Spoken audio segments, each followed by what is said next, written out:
sebelum saya melaporkan, saya hanya meminta syarat kepada terlapor untuk membuat video permintaan maaf kepada publik dan kepada saya, terutama untuk pada publik yang seputar masalah endorsement COVID itu. Cuma memang tidak memenuhi kesepakatan, dan saya juga selalu konsultasi ke kuasa hukum saya ketika memang proses mediasi kemarin ditolak, kemungkinan besar dan kemungkinan kecil ya untuk damai. Mediasi kasus pengancaman dengan media elektronik yang melibatkan Adam Denny dan musisi IGD Ari Astina atau Jering berakhir gagal.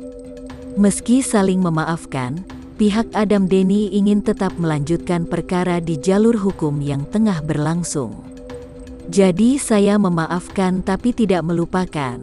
Saya memutuskan untuk tetap melanjutkan kasus ini di kepolisian, kata Adam. Sebelum melaporkan, saya sudah meminta adanya mediasi. Tapi di mediasi sebelumnya saya ditolak, malah ditantang untuk ambil jalur hukum dan saya malah dibilang bukan siapa-siapa, ujarnya. Mediasi ditolak ya, kemungkinan kecil damai. Saya tidak menuntut apa-apa, nominal tertentu juga tidak, ujar Denny.